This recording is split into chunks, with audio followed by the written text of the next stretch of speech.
अस्सलाम वालेकुम and welcome to pulse point PK. मैं हूं डॉक्टर नाबगा चौधरी और आज की इस वीडियो के अंदर हम बात करने जा रहे हैं सलाजीत के बारे में। अब सलाजीत एक ऐसी चीज़ है कि जिसके बारे में जब बात की जाती है तो बहुत सारे लोगों के माइंड के अंदर तरह तरह के अजीब अजीब थॉट्स आने लगते हैं। अब इसमें उनकी गलती बिल्कुल भी नहीं है, क्योंकि ये चीज़ उनको जिस तरह एक गलत तरीके से इंट्रोड्यूस करवाई गई है और जिस एक स्पेसिफिक चीज़ के अगेंस्ट यूज़ करवाई गई है कि ये कोई मर्दाना कमज़ोरी का इलाज है, मर्दाना ताकत का कोई इसके अंदर कह लें कि फ़ॉर्मूला छुपा हुआ है। इस तरह से इसको इंट्रोड्यूस करवाया गया है, जिसकी वजह से हमारी सोसाइटी के अंदर इस पे बात करना, इसके बारे में पूछना एक टैबू कंसिडर किया जाता है। बड़ा भाई छोटे भाई के साथ इस टॉपिक पे बात नहीं कर सकता, वालिद अपने बच्चों के साथ इस टॉपिक पे इस चीज़ के बारे में बात नहीं कर सकते। मीन्स कि ये इतना एक बड़ा टैबू कंसिडर किया जाता है। आज की इस वीडियो के अंदर हम इसके बारे में जो डिफरेंट मिथ्स हैं, इसके क्या फ़ायदे हैं, किस तरह के डिजीज़ के अंदर इसको यूज़ किया जाता है, क्या इसका वाक़ई मर्दाना ताकत या मर्दाना कमज़ोरी के साथ इसका कोई लिंक है या नहीं है। इन सारी चीज़ों के ऊपर आज हम एक डिटेल्ड डिस्कशन करने जा रहे हैं। इस वीडियो को एंड तक जरूर देखिएगा, क्योंकि ये वीडियो एक रिसर्च बेस्ड वीडियो है। वीडियो को जरूर लाइक करें, दूसरे लोगों तक शेयर करें और अगर आपका कोई क्वेश्चन हो तो नीचे कमेंट सेक्शन में जरूर पूछें। और अगर आपने अभी तक इस चैनल को सब्सक्राइब नहीं किया तो पहले चैनल को जरूर सब्सक्राइब कर लें। तो सबसे पहले बात करते हैं कि सलाजीत जो है, इसके पहली तो बात है कि इसके डिफरेंट नेम्स हैं, इसके रीजन वाइज इसको डिफरेंट नेम्स हैं। पाकिस्तान के अंदर इसको सलाजीत ही कहा जाता है। दुनिया के डिफरेंट कंट्रीज के अंदर जिस तरह के जो अरेबिक कंट्रीज हैं, गल्फ कंट्रीज हैं, सऊदी अरब, वहाँ पे इसे मोमिया कहा जाता है। इंडिया में इसे शलाजीत कहा जाता है, शिलाजीत कहा जाता है। ये इसके डिफरेंट, एक तो एरिया वाइज इसके डिफरेंट नाम है। दूसरा, ये पहाड़ों से निकाले जाने वाला एक कह लें कि एक नेचुरल कंपाउंड है, एक ऐसा चीज़ है जो कि पहाड़ों से निकाली जाती है।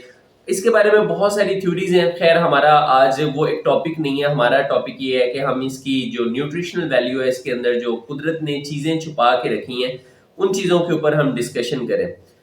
रिसर्च के अकॉर्डिंग ये है कि इसके अंदर 85 प्लस मिनरल्स हैं जो कि इसके अंदर पाए जाते हैं। अब इसके अंदर जो सबसे इंपॉर्टेंट कंपोनेंट पाया जाता है, जो कि अप टू 80% 80% तक इसके अंदर पाया जा सकता है, वो होता है फुल्विक एसिड। अब ये एक ऐसा कंपाउंड है जिसकी बेतहाशा प्रॉपर्टीज है। सबसे पहले अगर हम बात करें तो ये एज एन एंटीऑक्सीडेंट काम करता है।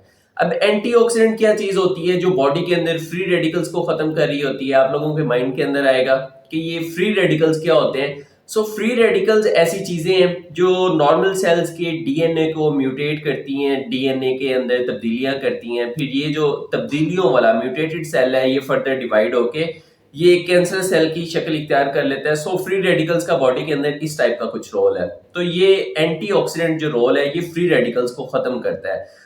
ये कह लें कि एज एन फिर एंटी एजिंग काम करता है, आपकी स्किन की हेल्थ के लिए बहुत अच्छा है, रिंकल्स के लिए, स्किन ग्लो के लिए। एंटीऑक्सीडेंट प्रॉपर्टीज बहुत अच्छा इसका रोल प्ले करती है। नेक्स्ट जो चीज है वो ये है, जो आप लोग जिस चीज को देख के आप लोगों ने क्लिक किया और यहाँ पे आए हैं कि क्या इसका कोई लिंक है मर्दाना कमजोरी के साथ, क्या ये स्पर्म्स की हेल्थ को बेहतर करता है, क्या ये इरेक्टाइल डिसफंक्शन को बेहतर करता है? तो यहाँ पे मैं आप लोगों को बताता चलूं कि ये जी हाँ बिल्कुल इसका इसके अंदर बहुत इंपॉर्टेंट रोल है। अब लेकिन इसके लिए इसका एक बड़ा लंबा चौड़ा पाथवे है जिससे ये होके फिर एंड पे आके स्पर्मेटोजेनेसिस होती है और इरेक्टाइल फंक्शन डिसफंक्शन जो है वो कवर अप होता है। अगर सबसे पहले हम बात करें कि इसका स्पर्मेटोजेनेसिस के अंदर, मतलब जो स्पर्म बनने का जो प्रोसेस है, उसके अंदर क्या रोल है। फुल्विक एसिड है, ये क्या करता है कि आपके दिमाग का एक हिस्सा जिसे हाइपोथैलेमस कहा जाता है, जब आप सलाजीत का इस्तेमाल करते हैं तो ये फुल्विक एसिड जो है ये दिमाग के उस हिस्से को एक्टिवेट करता है। अब इसके एक्टिवेट होने से दिमाग से वहां से एक हार्मोन रिलीज होता है जिसे गोनेडोट्रोपिन रिलीजिंग हार्मोन कहा जाता है। जब ये वाला हार्मोन रिलीज होता है तो इससे क्या होता है कि दिमाग के अंदर एक ग्लैंड पाया जाता है जिसे पिट्यूटरी ग्लैंड कहा जाता है। अब पिट्यूटरी ग्लैंड एक हार्मोन को रिलीज करता है जिसे ल्यूटिनाइजिंग हार्मोन कहा जाता है, या शॉर्ट फॉर्म के अंदर एलएच कहा जाता है।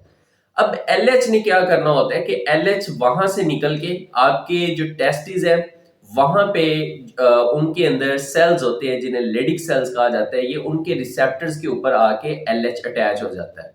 अब एलएच क्या करता है कि जब लेडिक सेल्स की रिसेप्टर्स पे आके अटैच होता है तो फिर टेस्टोस्टेरोन बनता है। जी हाँ, टेस्टोस्टेरोन वही वाला हार्मोन जो मेल्स के एंटी सेक्सुअल कैरेक्टर्स को डेवलप करता है, जिसकी वजह से एक अपीयरेंस आती है, जो मेल वाली अपीयरेंस आती है। सो ये रोल है इसका टेस्टोस्टेरोन के बनने में। अब जब टेस्टोस्टेरोन बन जाता है तो ये वो हार्मोन है जो स्पर्मेटोजेनेसिस करवाता है, जो स्पर्म बनाता है। इसकी वजह से जब स्पर्म बनना शुरू हो जाते हैं तो आपका स्पर्म काउंट बेहतर हो जाता है, स्पर्म मोटिलिटी बेहतर हो जाती है, दूसरे पैरामीटर्स विस्कोसिटी जिस तरह स्पर्म की वो बेहतर हो जाती है। ओवरऑल डिफरेंट पैरामीटर्स जो हैं वो बेहतर होना शुरू हो जाते हैं। अब दूसरी चीज कि वही वाली वाइग्रा जो आप यूज करते हैं इरेक्टाइल डिसफंक्शन के लिए, मर्दाना कमजोरी को कवर अप करने के लिए, इसके अंदर सलाजीत के अंदर नेचुरली तौर पे नाइट्रिक ऑक्साइड पाया जाता है, जो क्या करता है कि आपके जो उज़्वे तनासुल है या जिसे पेनस कहा जाता है वहां तक ब्लड सप्लाई को इम्प्रूव करता है, जिसकी वजह से जो इरेक्टाइल डिसफंक्शन का जो प्रॉब्लम होता है वो काफी हद तक बेहतर हो जाता है।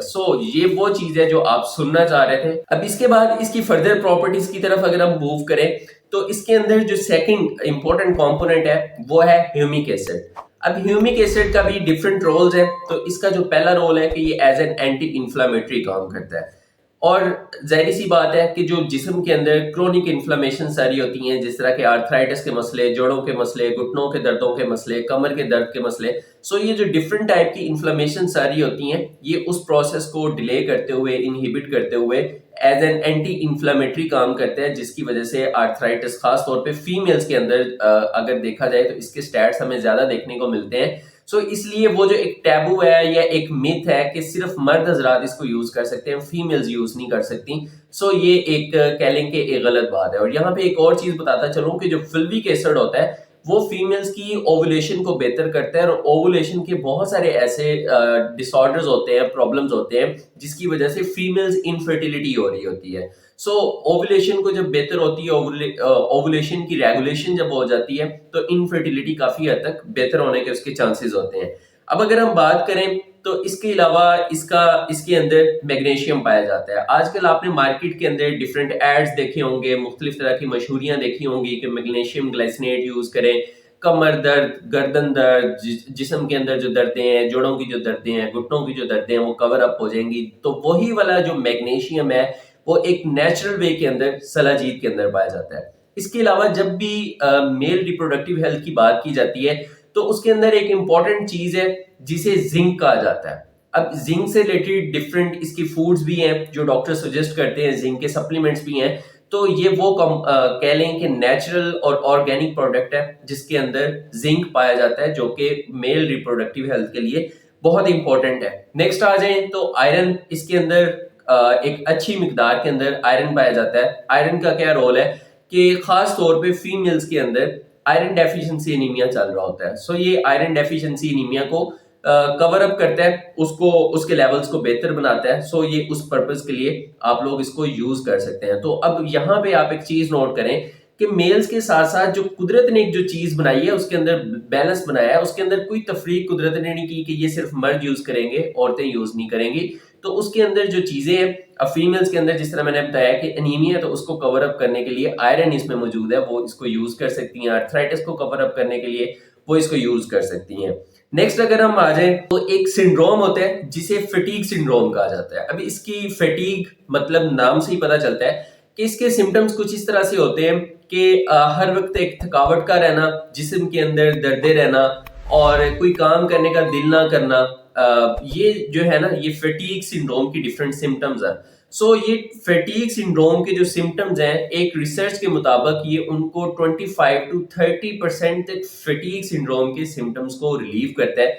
जाहिर सी बात है, जिस तरह मैंने आपको बताया कि इसके अंदर मैग्नीशियम पाया जाता है, जो कि ये मुख्तलिफ तरह की जो जिस्म के बॉडी एक्स होते हैं, सर दर्द, गर्दन दर्द, जिस्म का जो दर्द होता है उसको कवर अप करता है, आपको एनर्जी देता है, आपको बूस्ट अप करता है आपकी एनर्जी को। जाहिर सी बात है, जब आपकी एनर्जी बूस्ट होती है तो आपकी थकावट कम हो जाती है।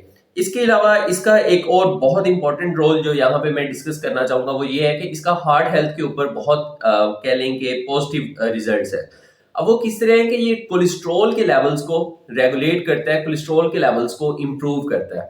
अब जब कोलेस्ट्रॉल के लेवल्स इंप्रूव होने शुरू हो जाते हैं तो वही एथेरोस्क्लेरोसिस, वही प्लेक बनने का प्रोसेस, और जो बाद में मायोकार्डियल इंफेक्शन करवाता है, हार्ट अटैक करवा देता है। सो ये उस प्रोसेस को रेगुलेट करता है, कोलेस्ट्रॉल बनने ही नहीं देता। उसके जो कह लें कि जो जमने का एक प्रोसेस है एथेरोस्क्लेरोसिस जो है, ये उस प्रोसेस को इनहिबिट करता है। सो एक चीज और उसके फायदे जो हैं वो हजारों के हिसाब से बेतहाशा उसके फायदे हैं। सो हार्ट की हेल्थ के लिए बहुत इंपॉर्टेंट है। नेक्स्ट अगर बात करें तो इसके अंदर कुछ न्यूरो प्रोटेक्टिव कंपाउंड्स हैं जो इसके अंदर सलाजीत के अंदर नेचुरली पाए जाते हैं।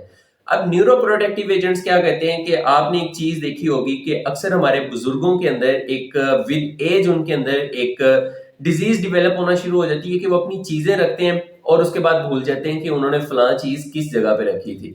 सो इसको मेडिकल के अंदर अल्जाइमर्स डिजीज कहा जाता है। सो अल्जाइमर्स डिजीज की ट्रीटमेंट में उसके सिम्टम्स को रिलीव करने में ये जो न्यूरोप्रोटेक्टिव एजेंट्स इसके अंदर पाए जाते हैं ये बड़ा इंपॉर्टेंट रोल प्ले करते हैं। सो अल्जाइमर डिजीज के पेशेंट्स भी इसको यूज कर सकते हैं। नेक्स्ट जो है वो ये है कि ओवरऑल ये बॉडी के मेटाबॉलिज्म को रेगुलेट कर रहा होता है। अब इसके बाद एक इंपॉर्टेंट चीज आती है कि कौन से लोग इसको यूज नहीं कर सकते।